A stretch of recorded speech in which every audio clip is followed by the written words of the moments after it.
শোনো, মানুষকে খুশি করতে করতে নিজের ঈমান বিক্রি করো না। কারো কাছে নিজেকে প্রমাণ করার দরকার নেই। তুমি কার জন্য বাঁচো? মানুষ না আল্লাহ?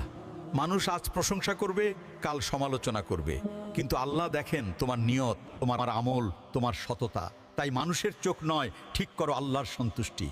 মানুষের বিচার ক্ষণিক, আল্লাহর বিচার চিরস্থায়ী। মাথা উঁচু করে চলো। যদি আল্লাহ তোমার সাথে থাকেন, তাহলে পুরো দুনিয়া বিরুদ্ধে গেল তুমি হারবে না।